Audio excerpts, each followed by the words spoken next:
welcome at Trinidad and Tobago. Joining us on set now, Marsha Riley, and Marsha's an author, and we're talking about If I Can, You Can Too. Good morning, Marsha. How are you? I'm fine, thank you. Now, you know, is this your first book? It is my first book. Why did you decide to go this route? Why did you decide to do this book? If I can, you can too. Well, it's part of actually a greater mentorship initiative. For me, I know what mentorship meant in my own life and in my own progress, and I just thought that children can benefit from hearing the stories, and not so much the stories of success, but the stories of the journey to the success. You know, more and more, every time I would sit with people and I would hear their stories, I would go, oh my God, I wish everybody else can hear it. And I guess the light bulb went off. Because we can't ask these people to continue to go around and just tell their stories every day. So they have to go and do what they have to do. You know, I mean, Keyshawn, it's an Olympic year. He can't be going around to schools every single day telling his story.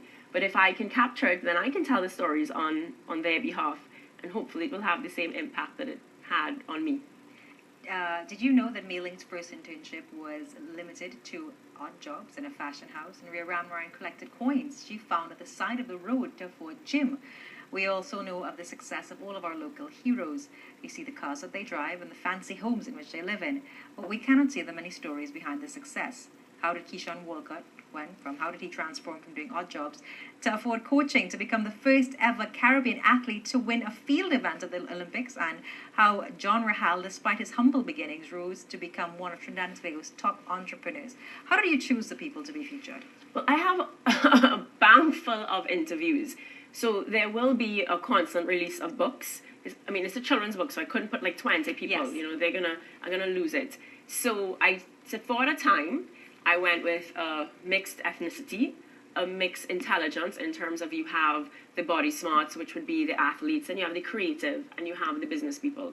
So there's a diversity among it all, you know, and then of course you have 2 girls, 2 boys, that sort of things. That's how I chose. Now, looking at the book itself, you had to find the balance with getting the information, but Yes. making it digestible to young people. Yes. How difficult was that? That was very difficult. You start with, so a lot in the book we don't talk about Keyshawn selling crab just to go to school. Mm-hmm. You know, so you have to leave out some bits to capture, because you can't tell his whole story unless you write a book just about him. And then you have to do it in one way and then start to summarize like crazy. You know, then it's a lot of work to tell a biography for a child. In a paragraph. In a paragraph. Yes. You know, then you have to make sure it goes to a teacher. So it had to go through the SCA format process, because you can write, but then you have to make sure that you're teaching kids the right English, like SCA English. So you have to make sure that it's sellable, you know, like what a publisher would say, that, you know, it reads well, it's easy to read, but then you have to make sure that it's academically accurate, because you're also doing it for a pre-SCA age.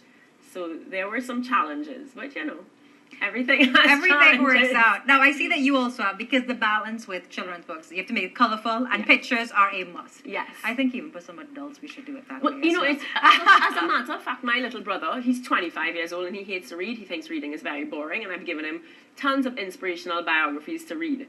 And he posted, when I left this for him, he was like, guys, everybody needs to get this book, because I read it in like 5 minutes. It was easy to read, but it was very inspirational. So a lot of adults have actually gone, this is a great book for adults. You know, so. Yeah, people's attention spans are getting shorter and shorter. They are. And trust me, they just need it simpler and simpler to understand complex things. Yes. But the illustrations, did you have any involvement at all in choosing the illustrations? Yes. When I first started, I just put things together in PowerPoint, what I thought that I wanted it to look like, and then, you know, went to source an illustrator. I met Gerard, who, thank God, he believed in the project, and he came on board and, you know, then made it look like what it looks like now. You know, it's like a complete transformation from my PowerPoint. I knew what I wanted in my mind, so I gave him an idea, and then he said, leave it to me, and, you know, he just transformed it. Makes sense to me. Mm-hmm. What is that about? Okay, so Make Sense to Me, can't tell you what the real name is going to be, because we're launching it at midnight on the 31st of December. So, because it's a complete foundation now. It's since the book just sort of catapulted into so many different things. But the Make Sense to Me started off with a seminar that I have for parents, which is basically helping parents identify from a very young age what their child's natural strengths are and natural passions are. Because if you're like me, I mean, you may probably be doing what you want to do, but, I'm sure there are lots of children watching you and saying, I want to be like Hema. But their parents are not really thinking that that's a real possible career opportunity. Right. They still send them into the traditional professionals. Yeah. And the idea was that the seminar would be to hone in on parents. Because it's one thing to inspire children, but a child sitting down saying, I want to be a TV presenter, if you go home to a parent and they're constantly telling you, my mother was convinced she'd have to take care of me for the rest of her life. But I said, I want to go into TV. And she goes, good Lord, I'll have to take care of you the rest of your life. So a lot of people, that is a big stigma that I'm trying to get rid of in terms of the parents. So there is that seminar where, so you tell a lot of the stories because these people have all stepped out of the box and we show that they're successful, and in the seminar, we go through with the parents what the natural strengths are, how to identify what your child's natural passion is. And then we go through the list of careers that's actually linked to what that child's natural passion is. And so that's the Makes Sense to Me. Now, a lot of parents are going to think, well, one day my child wants to do this, and tomorrow it's something else. And a lot of people don't understand that development process. In the seminar, we actually go through all of that. But it's not that they're changing. I mean, I'm a mother of a 6-year-old, and I think that that's that crucial, want to change age. But I always give the example of you push them and you push them and you push them. My daughter starts off with, I want to be a TV, I want to be on Disney. So, okay, we're going to do an ad and we're going to do music and we're going to do everything it takes to become a Disney star. And eventually the work that it entailed was way too much. Right. The second thing that she tested very high on was nature smart. Very into animals, and we now have 5 dogs. I can't even take care of one. Yeah, trust me. But, she goes through the poop. She has to wake up very early to pick it up. She has to do everything. In fact, she has to go to the savannah and sell muffins to be able to afford to pay for her shots. And she does it all. She's gone to UE to do a lecture at 5 o'clock in the morning. She's gone to feed the lions in the zoo. So we keep pushing to see how far she can go, how far she will go, to say this is a lot of work. How did you prepare to do all of this? A lot of people think that just having a child is, okay, let me send you to school and you can figure it out along the way. Well, I guess, one parent in one of the seminars I did, she said, it was a harsh reality, but it was a reality that needed to be told. If we're studying for a degree or we're studying for masters and we're pursuing our own career, just look at how much work it takes to put into it. And I mean, it sounds bad, but I do think a lot of parents haven't quite figured out that it's a lot of work. You do have to take a lot of work and you have to really put it into your child. And all these stories, you look at it and you know that their parents have put in that work into them, into really harnessing their development, their talent, their natural abilities. And that's, we look at, okay, my gosh, you got a PhD at 14 years old, or, all these stories. But when you look back, it did take a lot of work to get them there. It wasn't just overnight. When you see children who've actually read this book, what do they tell you about it? I recently, I wish that I had like a review from a teacher in Diamond Vale Primary School, and that was this week, did a book reading. And we started to talk about, I don't just read, I try to make it interactive. And the glisten in their eyes, I recently adopted Laventille Girls Primary School. Because when you read it and you tell the stories, and then I tell my own story, these girls melt in front of you. The boys light up. It's like, wow. And when I'm lucky enough to have parents in the room who, like if I do it on a day where it's like a football camp or whatnot, you even see the parents kind of go, okay, just maybe this makes sense. Just maybe we can pursue this. And the children light up. Our children stop dreaming from so young now. They do. Why do you think that is? It the school system would not encourage the creativity, or parents just aren't capable of fostering dreams? I do think that it's a lot of the parents really aren't, I don't like to use the word incapable, but they don't know. We can only teach what we know. And I don't think that we necessarily, again, we tell the stories of all the success. Everybody knows about Dwayne Bravo, everybody knows about Keyshawn, but they have no idea. Dwayne is another person who's going to be on the next book. And Dwayne's parents, he said at 5 years old, I want to be the right-handed Lara. That was his words to his parents. I want to be known as the right-handed Lara at 5. And so his parents took that seriously from his 5 years old. They knew he didn't want any other option. What's your plan B? No plan B. That's what I want. And he said that at 5 years old. Do you think that we, as parents, you can accept that your child knows what he or she wants They at absolutely 5 know. or 6? Well, in the seminar, we talk about, there's a guy called Howard Gardner, and he explains that the brain, I mean, everybody's brain works differently. There are those that are just naturally gifted for music. Music drives me crazy. Like, if the radio never comes on, I'll be fine. I need peace and quiet. My daughter, on the other hand, has music on all the time because her brain works that way. You know, I'm sure your parents have said it once in your life. Take the music off. Yes. You can't concentrate Yes. while you're studying. But there are some brains that actually need music to concentrate. And we just haven't, we don't know that. You know, and there's simple testing that you can do at home to identify, you know, children, there are children that like Lego versus children that like reading. You know, some children like noise, some children hate noise. How do you teach parents to harness their child's talent? Because you talk You have to about... come to my seminar. Because, you know, you look at some children like Lego, some children... I love to read. Right. So at a young age, I would read everything on the planet. Right. And then, like, my last sister didn't like reading. Right. Absolutely hated it. Yes. But she can do anything creative that you can imagine under the sun. Exactly. But my parents were not creative people, so they So just they did didn't not know. understand. Yes. You know? Yeah. Which I'm not a musically inclined person. So when my daughter needs music to study, I mean, unless I had gone through that multiple intelligence theory, I mean, when in studying that and understanding it, that was the only time I went, oh my God, she needs music to study.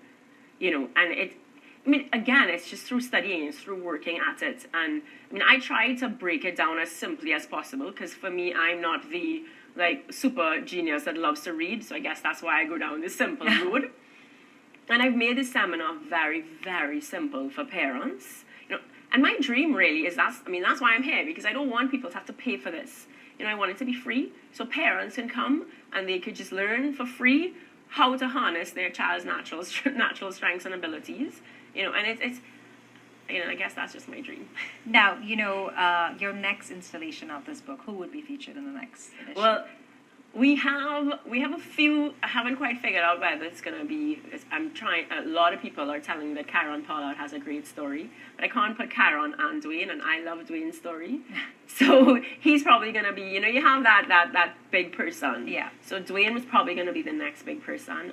Derek Chin from Movie Town. Right. He'll be the businessman, and I want to put in a Paralympic, but the Paralympic that I have is Chantal Ince, Right. who's a female, and I also want to put in Fay-Ann Lyons, who's, you know, so I have to find the balance, because then, you know, it may not necessarily have that ethnic diversity. So there are a lot of great stories, but I have to figure out A proper balance. the proper balance. If I get Cass, maybe I wouldn't use Fay-Ann. So Cass, if you're looking, I'm trying to interview So you. organize. In terms of this book itself, after you were completed, Marsha, how did you feel? Was this something that you kind of thought, I would do this one day, or did you just kind of fall on your lap? It's funny, 3 years ago, someone challenged me to dream. Someone went into a whole dream lesson and made me do a dream book. And just put all limitations out. You know, they asked me the question, if you were to win $1 billion, money and time, they're not an issue, so you can do anything that you want. And one of the things on my bucket list was to write a book. And initially I thought the book was going to be about me, because a lot of people think that I have a great story and so it should be told. And it's just funny that I want to write a book.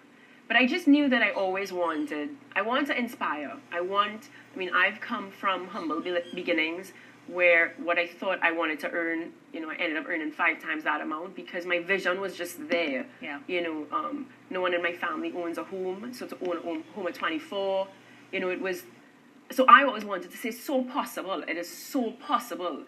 And I mean, people tell me, you can't force people to want to succeed. And You can't. I always believe that. But you can can't inspire them too. You know, knowledge is a hell of a thing. You can't want people to want things that they don't even know. But they don't know. Can. That's the whole thing. So they can't want what they don't know they can have. And so what you have to do is get them to know that they can have it. Because when they know that they can have it, and when they know that it's possible, then they can start to dream. And when you know that Keyshawn Walcott came from a place where he had to sell crab 2 days a week to go to school 3 days a week, you're no different. No. And and that's why I use local stories. Rhea Ramnarine picked up coins off the side of the road to pay for gym. So we have no excuse. We have no excuse. Definitely, if I can, you can. To your closing comments, Marsha. Well, sponsors, get on board. We didn't get to talk about the Piece of Me Christmas Camp, where 10 girls, we have chosen 10 girls who are going to be back behind the scenes, getting to see what a news presenter is like, getting to see what, being a videographer is like. They get to go behind the scenes. So the initiatives are really taking off. The foundation's doing a lot of great things. And, I really want corporate TNT to get on board. Right now we're selling the books as the profit to fund it. It would be so much easier. I want next year that we're just doing a primary school tour throughout Trinidad working with parents, working with kids, to let them know that, you can do what you want, Definitely can do what you want. We'll take a very short break, and when we come back, we'll have more for you. Stay with us. This is the Morning Brew. It's Friday, and I think if you had a week like mine, thank God it's Friday, but we're giving you some inspiration for the weekend. Stay with us. Thank you. Thank you.